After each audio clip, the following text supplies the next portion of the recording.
Hello friends. हम आज का न्यूज पेपर देख लेते हैं। That is 22 October 2016। First article, ये यूपी में श्रीमती रीता बहुगुणा, इन्होंने कांग्रेस छोड़ के बीजेपी ज्वाइन की है। इनसे रिलेटेड है। ये पहले कांग्रेस की यूपी की प्रेसिडेंट रही हैं, तो ये आर्टिकल हमारे ज़्यादा काम का नहीं है। नेक्स्ट हम देखते हैं।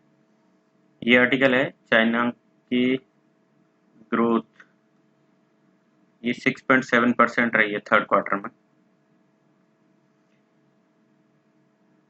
तो ये लगातार पिछले 3 क्वार्टर से ऑलमोस्ट 7% के अड़ोस पड़ोस में ही है। ये ग्रोथ 7% कैसे रही है, उस पर इन्होंने बताया है कि चाइनीज गवर्नमेंट फर्स्ट, एक तो इन्होंने अपने इनपुट्स बढ़ा दिए हैं। दैट मीन्स कि पब्लिक स्पेंडिंग बढ़ाई, और वो काफ़ी ज़्यादा बढ़ा दी है, जिससे कि इनका डेट बढ़ता जा रहा है। सेकंड, इन्होंने जो एक्सपोर्ट लेड ग्रोथ है उसकी बजाय consumption of inside the country ये बढ़ा के, और ग्रोथ इनको बढ़ाने का इनका प्लान है। ये प्लान था तो उसी पे ये लोग वर्क कर रहे हैं, इसलिए ये पब्लिक स्पेंडिंग बढ़ाई है इन्होंने। तो अब इस पे दो तीन चीज़ें हैं। फर्स्ट कि एक तो कीन्स मॉडल है, कीनेजियन मॉडल ऑफ ग्रोथ। इसमें क्या होता है, पब्लिक स्पेंडिंग बढ़ाई जाती है, और ये पब्लिक स्पेंडिंग बढ़ाने से मल्टीपल्स में बढ़ती है बाकी चीज़ें। नेक्स्ट कि गवर्नमेंट स्पेंडिंग इनकी जो है वो काफ़ी ज़्यादा बढ़ाई है इन्होंने, तो 12.5% तक जीडीपी का जो है वो इनका डेट पहुंच चुका। पब्लिक स्पेंडिंग 12.5% तक इंक्रीज कर चुकी है लास्ट 9 मंथ में। तो ये कंसर्न रेज करता है कि पब्लिक स्पेंडिंग इतनी ज़्यादा की जाएगी तो गवर्नमेंट जब डेट में आ जाती है, गवर्नमेंट पे जब कर्जा हो जाता है, तो बाकी सारे इन्वेस्टर्स जो हैं वो दूर भागते हैं। नेक्स्ट, अदर कंट्रीज जो हैं वो यहाँ पे इन्वेस्ट नहीं कर, एफडीआई जैसे आता है तो वो डिक्रीज हो जाएगा। क्यों?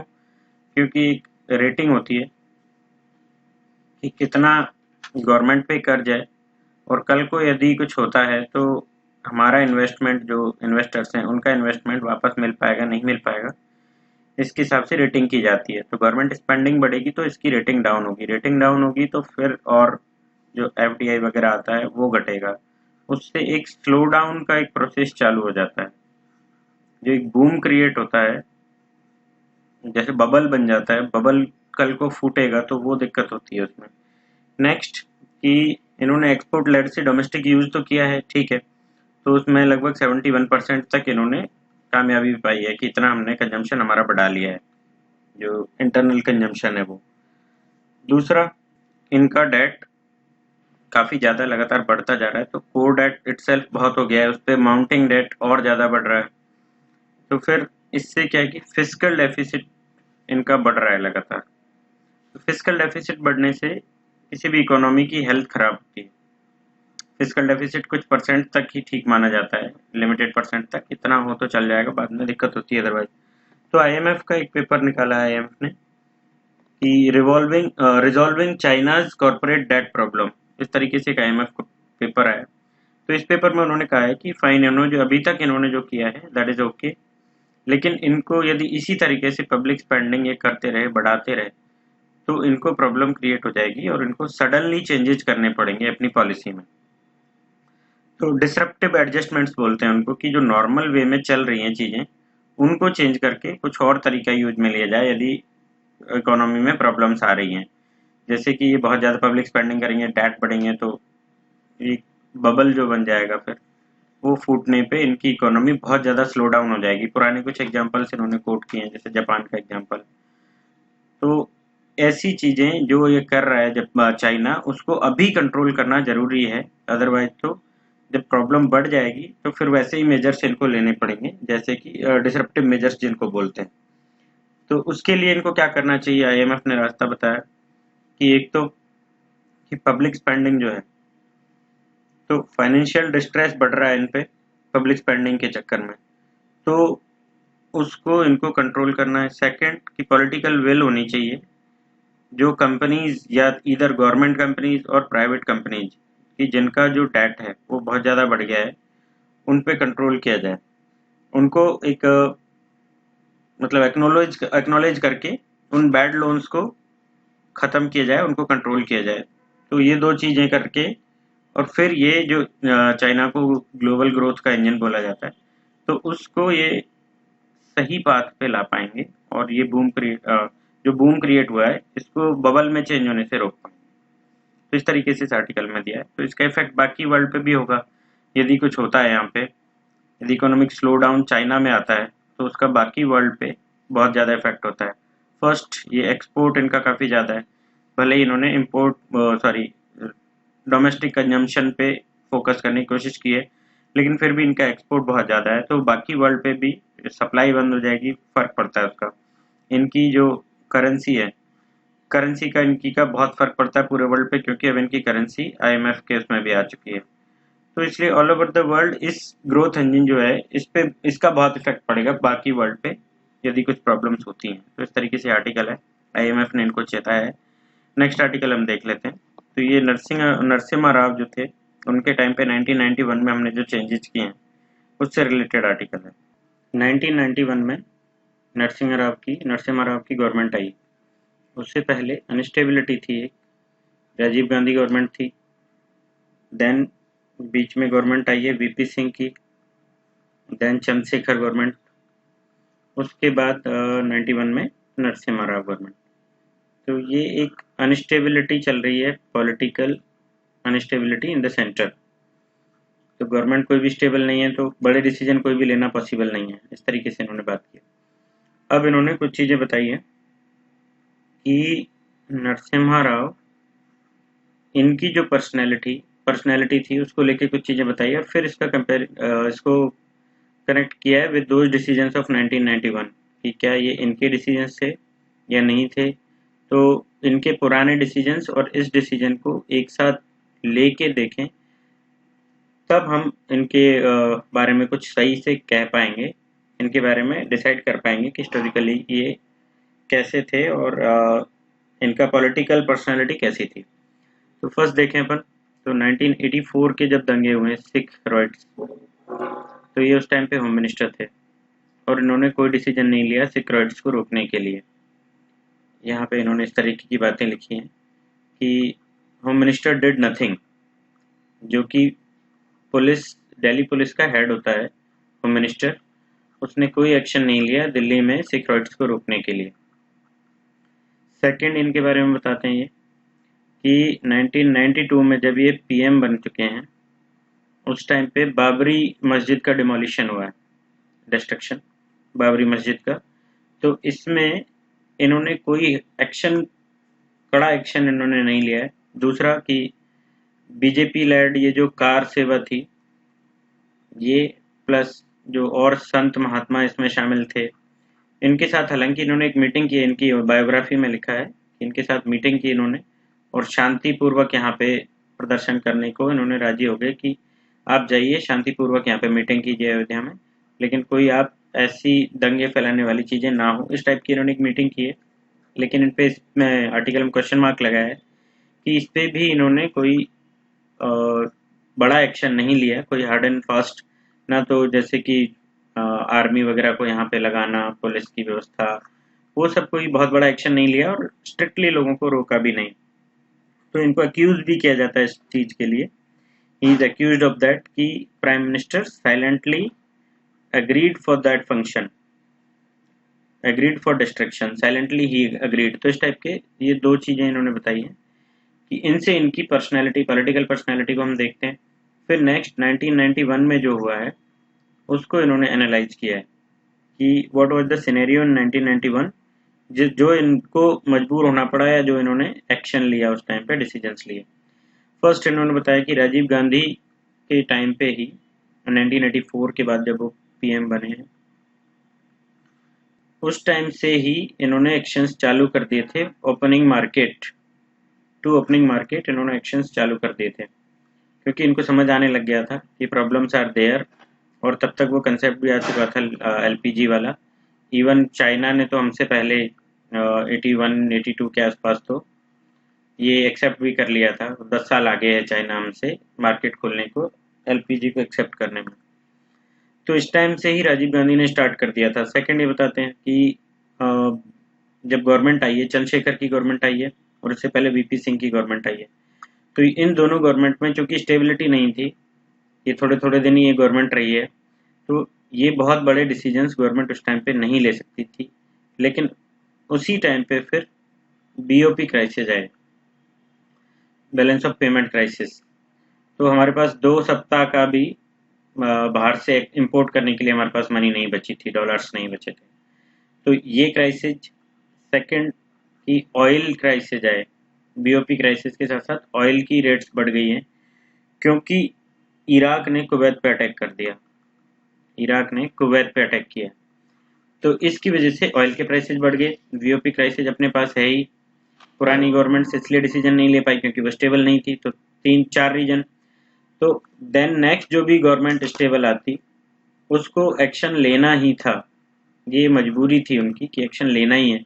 इस तरीके से ये इस आर्टिकल में कहते हैं कि तो 1991 में फिर नरसिम्हा राव गवर्नमेंट आई।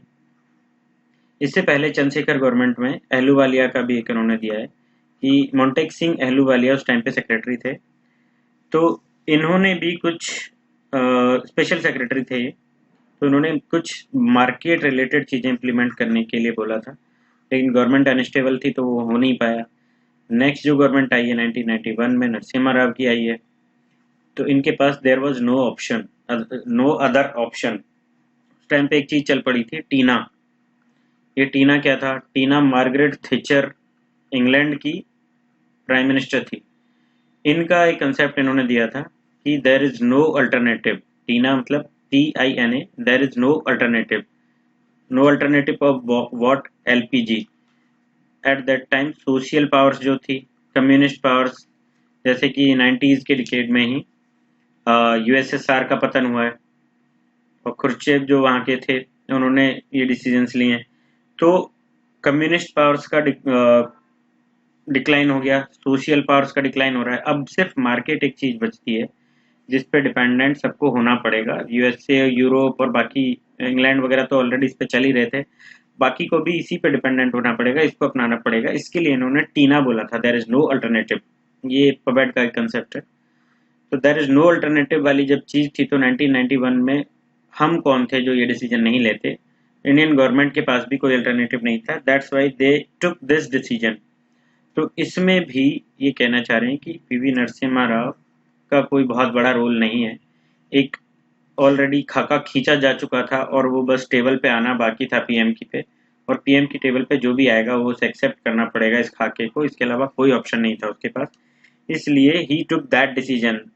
तो डायरेक्टली और इनडायरेक्टली ये कंक्लूड करते हैं लास्ट में कि जब अभी तक चीज़ें बहुत ज़्यादा बाहर निकल के नहीं आई है, 1991 में जो चेंजेज आए हैं उसमें IMF का क्या रोल रहा है, वर्ल्ड बैंक का क्या रोल रहा है, और ये सारी चीज़ें बाहर निकल के आएंगी ऐसा कोई ज़रूरी भी नहीं है।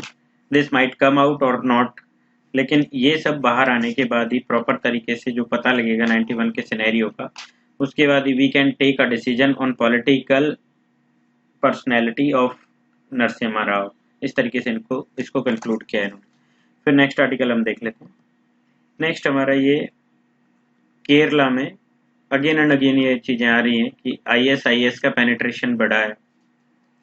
तो ये पेनिट्रेशन ऑफ ISIS, इससे यूथ ये डाइवर्ट हो रहा है।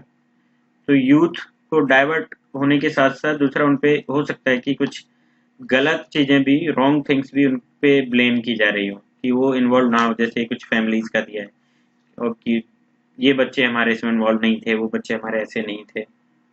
दोनों चीज़ें पॉसिबल है, लेकिन फिर भी द थिंग इज दिस कि ISIS का penetration in the country is not a good thing.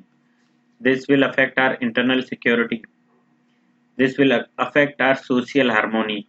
The major thing which is there in our country कि मुस्लिम्स में सुन्नी और शिया डिवाइड हमारे यहाँ पे बहुत ज़्यादा नहीं है।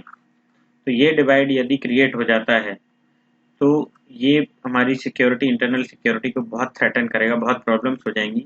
एंड हमारे यहाँ पे क्योंकि 18-20 करोड़ के आसपास मुस्लिम पॉपुलेशन है, तो उस पॉपुलेशन में जब ये डिवाइड हो जाएगा तो ऑलरेडी इतनी सारी प्रॉब्लम्स हैं, टेररिज्म की, नक्सलिज्म की, नॉर्थ ईस्ट की प्रॉब्लम्स, कुछ जो कम्युनल राइट्स होते हैं वो, तो इसके साथ ये भी यदि हो जाएगा सिया सुन्नी डिवाइड, तो we will not be able to handle that.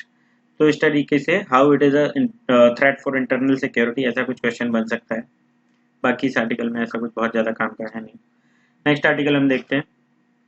तो ये आर्टिकल, ये नोएडा में कुछ प्रोजेक्ट्स चल रहे हैं पुराने, रियल एस्टेट के प्रोजेक्ट हैं। तो इन प्रोजेक्ट्स में एग्जिट पॉलिसी एक नोएडा की जो लोकल अथॉरिटीज़ है उन्होंने बनाई है कि एग्जिट अभी तक बहुत मुश्किल था, तो इसके लिए इन्होंने कुछ पॉइंट्स दिए हैं कि एग्जिट कैसे कैसे किया जा सकता है, किन कंडीशंस में। तो ये रियल एस्टेट में क्या क्या प्रॉब्लम्स हैं, फर्स्ट तो इसका कुछ डाटा देख लेते हैं कि लगभग 190 इन्होंने दिया है कि इतने प्रोजेक्ट्स रियल एस्टेट के नोएडा में ऑलरेडी चल रहे हैं। कुछ इनके कि पुराने पेमेंट्स डिफ़ॉल्टर हैं, कुछ 190 में से 60 डिफ़ॉल्टर्स हैं, जो बिल्डर्स हैं वो डिफ़ॉल्टर्स हैं, वो चीज़ें हैं। तो इस टाइप के इतने सारे डिफ़ॉल्टर्स हैं। इसमें रियल एस्टेट में क्या क्या प्रॉब्लम्स चल रही हैं, एक तो कि अभी स्लो डाउन है, तो इसलिए जब स्लो डाउन है तो कोई भी प्रोजेक्ट आप खड़ा कर दें, जब वो उसे बेच ही नहीं पाएंगे, उसमें जितने भी फ्लैट्स आपने बनाए हैं उनको आप नहीं बेच पाते हैं, तो पेमेंट मुश्किल हो जाता है बैंक्स को जो कि लोन लिया जाता है। इस एग्जिट पॉलिसी में उन्होंने 4 टाइप के डिले की बात की है कि एक तो डिले है कि जहाँ पे builder has completed civil work लेकिन वहाँ पे वो फिनिशिंग नहीं कर पा रहा है, तो उस वजह से डिले हो रहा है। सेकंड कि लैंड खरीद लिया है, बायर्स ने भी उसमें इन्वेस्ट कर दिया है, लेकिन बिल्डर ने कंस्ट्रक्शन स्टार्ट नहीं किया है, वो डिले है, वो दूसरे टाइप का डिले। थर्ड कि बिल्डर ने मिड वे में, बीच में ये कंस्ट्रक्शन रोक दिया है, तो ये टाइप का डिले है। फोर्थ डिले है कि जो कॉम्प्लेक्स लोग खरीद चुके हैं लेकिन बाद में उनमें जो भी चेंजेज होने हैं, वो रह रहे हैं वहाँ पे, दे आर लिविंग देयर, लेकिन they are unable to take registry. तो इस टाइप से 4 डिले हो गए। इन 4 डिले में एग्जिट पॉलिसी में इसको काउंट किया गया है कि जहाँ पे कोई कंस्ट्रक्शन स्टार्ट नहीं हुआ है तो वो एग्जिट कर सकते हैं। इसमें फिर बायर्स जो हैं उनको उनका पूरा पैसा लौटाया जाएगा विद इंटरेस्ट, और बाकी जो डिलेज हैं उन डिले में एग्जिट नहीं कर सकते, लेकिन बायर को क्योंकि इंस्टॉलमेंट भी पे करनी पड़ रही है एक तरफ, और दूसरी तरफ उससे कहीं घर में रह रहे हैं तो रेंट भी पे करना पड़ रहा है, तो ये दोनों चीज़ें एक साथ हो रही हैं, इसलिए लोगों को जो इंस्टॉलमेंट्स हैं वो पे करनी पड़ेगी इसको, बिल्डर को। तो इस टाइप से इन्होंने बनाया है। तो इसके साथ हम वो देख लेते हैं, ये एग्जिट पॉलिसी नोएडा में स्पेशली है, यूपी गवर्नमेंट में बनाने की बात चल रही है, बाकी कोई सेंट्रल लेवल की नहीं है, लेकिन इसको हम यूज़ में ले सकते हैं क्योंकि हमारा एक रेरा वाला जो बिल आया है, एक्ट बन चुका है वो, तो उस एक्ट में इससे कहीं क्वेश्चन आता है तो इसे हम यूज में ले सकते हैं। तो नेक्स्ट हम वही देख लेते हैं कि इसके साथ साथ हम वो बिल देख लेते हैं। तो real estate regulation and development act 2016, ये एक्ट क्या है। तो इसमें एक तो अथॉरिटी बननी है, रीरा जो है, फिर इसमें आगे चीज़ें देखें तो इसमें क्या क्या है कि जो रेगुलेटरी अथॉरिटी बनेगी स्टेट लेवल पे बनेगी, state real estate regulatory authority, जो कि स्टेट गवर्नमेंट की बॉडी होगी और ये ग्रीवांस रिड्रेसल को देखेगी against any builder. State authority grievance redressal को देखेगी अगेंस्ट एनी बिल्डर। फिर नेक्स्ट इसमें क्या है कि इसमें रेजिडेंशियल और कमर्शियल रियल एस्टेट के ट्रांजेक्शन्स दोनों साथ में लिए जाएंगे, रेजिडेंशियल और commercial, first point. Second point next कि इस एक्ट में जो 70%, ये बाद में करके बिल में ये प्रपोज था, बाद में इसको 50% कर दिया गया कि जो भी इन्वेस्टमेंट लिया गया है लोगों से, इसको एक अकाउंट होता है एंड्रयू, इसमें उसको रखा जाएगा जब तक कि कंप्लीट ना हो जाए, मतलब कि इसको कंस्ट्रक्शन के लिए यूज में लिया जाए और वो सब, तो बाकी चीज़ों में यूज में ना लें, उसके लिए एंट्री अकाउंट में इसको रखा जाएगा। 50% कर दिया उसको घटा के 70 का, तो इस पे क्रिटिसाइज भी किया जाता है कि इसको 50% नहीं करना, सॉरी एस्क्रो है ये, एंड्रू मैं गलत बोल रहा था, एस्क्रो अकाउंट है। तो इस अकाउंट में 70% से घटा के 50% कर दिया, ये इसका नेगेटिव में भी काउंट किया है लोगों ने। नेक्स्ट फिर हम देखते हैं इस एक्ट में, तो इसमें मैंडेटरी है डेवलपर्स के लिए to post all the information, कोई भी इश्यू क्रिएट ना हो इसके लिए सारी information such as project layout, project plan, government approvals, land, जो लैंड का टाइटल स्टेटस है वो, और subcontractors and projects, subcontractors of the project, ये सब भी इसमें इनको बताना पड़ेगा। तो ये पॉइंट हो गया।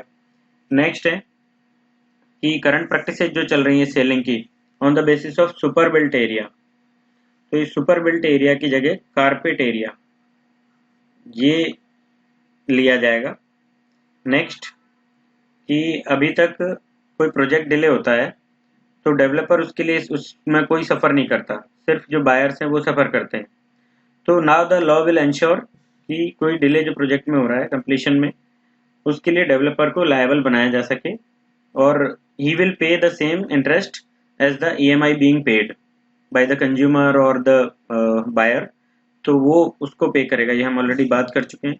नेक्स्ट हम देखते हैं, तो नेक्स्ट इसमें है कि इसमें जेल टर्म की भी बात की है कि कोई भी डेवलपर जो है, बिल्डर, यदि टाइम पे नहीं कंप्लीट करके देता है या कुछ और गड़बड़ करता है कि वो देता ही नहीं है, तो उसको एक तो फाइन उस पर लगाया जा सकता है, प्लस उसको जेल भी हो सकती है। ये 3 इयर्स है शायद जेल का, हाँ 3 इयर्स जेल टर्म। और नेक्स्ट फिर इसमें हम देखते हैं, तो कोई बायर जो है ये अब कभी भी कांटेक्ट कर सकता है डेवलपर को कि राइटिंग में वो दे चीज़ें, पोजीशन आपने ले लिया, उसके बाद सेल्स जो आफ्टर सेल्स सर्विसेज हैं उसके लिए वो राइटिंग में उससे ले सकता है। कोई भी जो बायर है वो उसको कांटेक्ट करके राइटिंग में चीज़ें ले सकता है, तो इसका भी इसमें इंतजाम किया गया है। नेक्स्ट इसमें क्या बात की गई है कि जो डेवलपर है वो कोई चेंजेस नहीं कर सकता, he can not change the plans जो कि दिया गया था लोगों को कि इस टाइप से बिल्डिंग बनाई जाएगी, इसका ये एरिया होगा, वो सारी जो चीज़ें हैं उसको चेंज नहीं कर सकता। तो इसकी भी व्यवस्था इसमें की गई है। नेक्स्ट इसमें बात की गई है कि कोई भी रेजिडेंशियल हो या कमर्शियल हो, जैसे दोनों इसमें आएंगे, तो कोई भी प्रोजेक्ट जो कि 500 स्क्वायर मीटर 500 मीटर स्क्वायर से ज़्यादा या उससे ज़्यादा का है वो रेरा के अंडर आएगा, और इसका ये रजिस्टर्ड होना जरूरी है रेरा के अंडर। नेक्स्ट की जो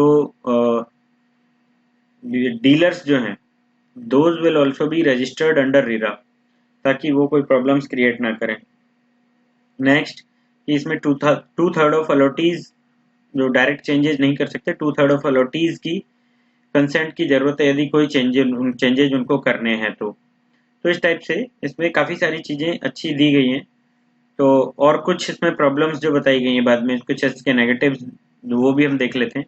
तो एक तो हम ये बात कर चुके हैं एस्क्रो अकाउंट, जो मैं एंड्रू बोल दिया था गलती से, तो ये 50% कर दिया है 70% से घटा के।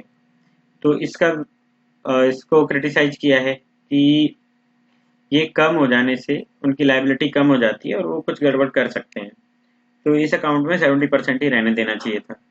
दूसरा कि देयर इज ए क्लॉज जो कि अभी हटा दिया गया है, पहले बिल में क्लॉज था कि जो डायरेक्टर्स, मैनेजर्स, सेक्रेटरी वगैरह हैं उस कंपनी के जो कि ये बिल्डिंग बना रही है, उनको पनिश किया जा सकता था, उन पे जो ट्रिब्यूनल, अपीलेट ट्रिब्यूनल, वो उन पे लायबिलिटी डाल सकता था, लेकिन वो उनको पनिश करने वाला चीज क्लॉज खत्म कर दिया है।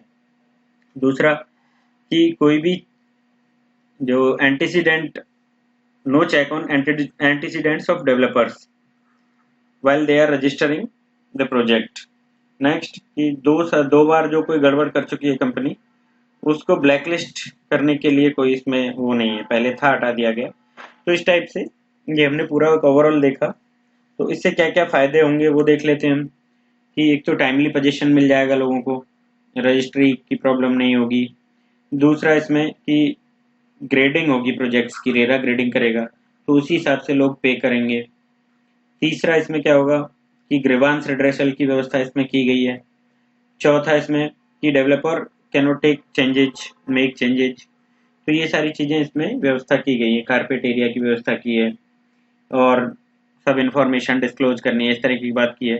तो इस पर कोई क्वेश्चन आ सकता है, तो फिर पॉजिटिव नेगेटिव हमने सब देख लिए इसके। और क्वेश्चन कुछ ऐसे फॉर्म हो सकता है कि ये जो बिल आया है वो किस तरीके से रेगुलेट करेगा, किस तरीके से बायर्स के लिए फायदेमंद होगा और किस तरीके से बिल्डर्स के लिए फायदेमंद होगा, ये विन विन सिचुएशन है दोनों के लिए। तो कैसे ये रियल एस्टेट सेक्टर में चेंजेस लाएगा, उस पर कोई क्वेश्चन बन सकता है, क्योंकि ये 2016 का ही एक्ट है और ये जैन में, मार्च में बार बार ये न्यूज में रहा है। और नेक्स्ट अभी जब ये अक्टूबर नवंबर में जब न्यूज में है तो पेपर बनने वाला टाइम ये चल रहा है, तो ये पूछा जा सकता है। तो ये एक इम्पोर्टेंट क्वेश्चन बन सकता है, देख लीजिएगा एक बार। सारी चीज़ें हमने डिस्कस कर ली इसके बारे में। नेक्स्ट हम देख लेते हैं। तो ये है कैंपा से रिलेटेड है आर्टिकल। कैंपा क्या है? कैंपा है compensatory afforestation fund management act. तो इसमें क्या क्या चीज़ों की व्यवस्था की गई है? फर्स्ट कि 2 अथॉरिटीज़ बनेंगी, स्टेट लेवल और सेंट्रल लेवल। इसमें जो यूनियन टेरिटरीज हैं अपनी, उनमें सेंटर व्यवस्था करेगा, ये बनाएगा, लेकिन वो स्टेट लेवल जैसी ही एक अथॉरिटी बनेगी। तो कंपनसेटरी अफॉरेस्टेशन मैनेजमेंट के लिए इन दोनों में क्या होगा कि 90% और 10% इस टाइप से डिवाइड होगा ये, कि 90% मनी जो अभी तक इकट्ठी की गई है, लगभग 40,000 करोड़ रुपए हैं इस फंड में। कंपनसेटरी अफॉरेस्टेशन फंड जो है उसमें 40,000 करोड़ रुपीस के आसपास इकट्ठा हो चुका है। उसको 90% यूज में लेगी स्टेट गवर्नमेंट। स्टेट गवर्नमेंट की जो अथॉरिटी है, स्टेट गवर्नमेंट का जो फंड है, उसमें जाएगा 90%। और 10% सेंट्रल गवर्नमेंट। ये क्या करेगी? सेंट्रल गवर्नमेंट की मॉनिटरिंग, स्टेट गवर्नमेंट्स की जो अथॉरिटी है वो कैसे काम कर रही है, स्टेट गवर्नमेंट ठीक से काम कर रही है नहीं कर रही है। सेकंड, रिसर्च R&D जो की जाएगी उसके लिए। तो इन यूज में थर्ड इसका एडमिनिस्ट्रेशन जो है, सेंटर की जो अथॉरिटी है, compensatory afforestation fund and planning authority, fund management and planning authority, तो इसके एडमिनिस्ट्रेशन के लिए यूज में लिया जाएगा। नेक्स्ट चीज हम इसमें देखें तो कि ये जो मनी है, इस मनी को किस काम में लिया जाएगा। तो लगभग 6,000 crore per annum, 6,000 crore per annum ये स्टेट्स को मिलेगा। ये जो फंड बना हुआ है इससे, ये किस किस काम में इसको ले सकते हैं, वो चीज़ हम देखते हैं। फर्स्ट ये यूज में ले सकते हैं कि फॉरेस्ट कवर को इंक्रीज करने के लिए। सेकंड कि फॉरेस्ट के रीजनरेशन के लिए। थर्ड, फॉरेस्ट में वाइल्ड लाइफ प्रोटेक्शन के लिए। फोर्थ की अदर रिलेटेड एक्टिविटी जो कि ग्रीन कवर को बढ़ाएंगी वो। तो इन सब चीज़ों के लिए इसे यूज में लिया जा सकता है। तो ये है क्या बेसिकली कि हम एक जगह पे कुछ इंफ्रास्ट्रक्चर डेवलपमेंट करना है या कुछ इंडस्ट्रियल डेवलपमेंट करना है जहाँ पे कि फॉरेस्ट लैंड है अभी तक, तो यहाँ पे इस लैंड को डाइवर्ट करने के लिए इसका कुछ पैसे से लिए जाते हैं, फंड से लिए जाते हैं। तो अब कंपनसेशन होता है ये फॉरेस्ट लैंड को डाइवर्ट करने का। तो इस पैसे को फिर इस फंड में डाला जाता है। तो यहाँ से जो फॉरेस्ट डिस्ट्रॉय हुआ है, फॉरेस्ट खत्म हुए, उनको फॉरेस्ट कवर बढ़ाना है, फिर फॉरेस्ट रीजनरेशन है, इन टाइप से फॉरेस्ट के ही यूज में लिया जा सकता है। फॉरेस्ट डेंसनिंग भी एक इसका पार्ट है कि कहीं पे छितरा हुआ एक फॉरेस्ट है तो उसको डेंस भी कर सकते हो आप, उसमें भी आप इसे यूज में ले सकते हो। तो इस टाइप से इस फंड को यूज में लिया जाएगा।